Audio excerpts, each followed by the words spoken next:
It's hard to argue if you're not a Kool-Aid drinker, not an ideologue, but just an American, just somebody who wants his family and himself or herself kept safe. It's hard to argue that breaking Khalid Sheikh Mohammed by using waterboard was the wrong thing to do. But you, Dan, still argue against it, do you not?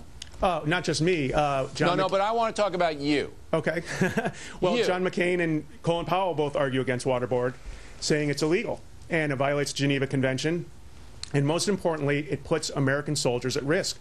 If we use torture, it makes it more likely that American soldiers who are captured are going to be tortured. It doesn't Dan, make look, us safer. I want you to put down a Kool-Aid for a minute. And I'm not insulting you. I'm not insulting you. But if you think for a minute that any American service person, soldier, Marine, Navy, Air Force, anybody, isn't tortured and brutalized when they're captured by Al-Qaeda, then you're living in the land of Oz, sir. Okay? You're either willfully blind, and I know you're not. But that's not what I'm saying, Bill. Yeah, what I'm saying is that's what you're saying exactly. You're saying that because we used waterboarding on 3 captured Al-Qaedas, that our soldiers are in more danger. But that's Bill, I'm not saying that. That's what the American military says. Most American military leaders are against torture. That's not what they say. It's a divided debate. Now, let's go over to Mr. Hegseth, who was in the military and doesn't say that, Dan. What say you, Pete? Well, I also served in Guantanamo Bay and know that the folks that we're holding there are very dangerous and seek every opportunity to get back to the battlefield and kill Americans.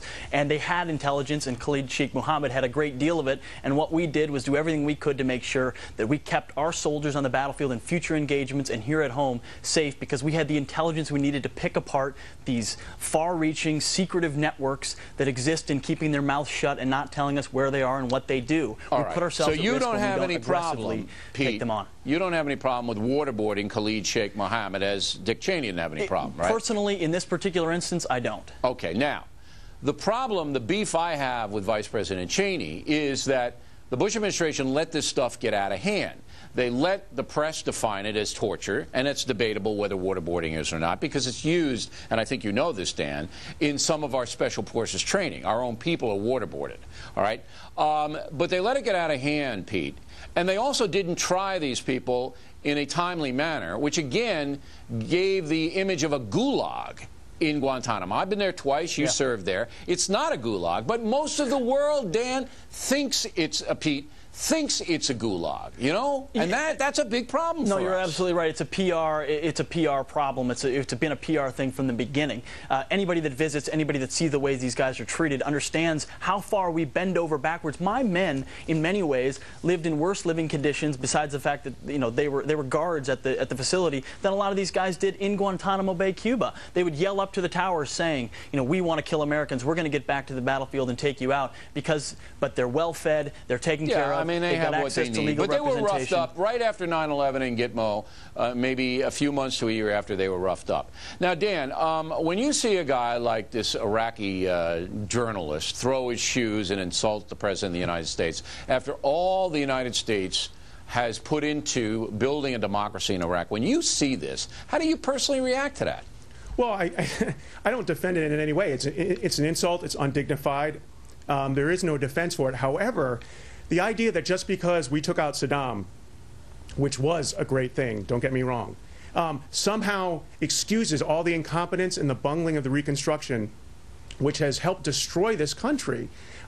Which country? We're not just Iraq. Our incompetence in running the reconstruction. Let me ask you something. Do you think, and nobody did, I'm certainly not defending the war in Iraq the way it was waged, but do you think Iraq's better off now or better off under Saddam?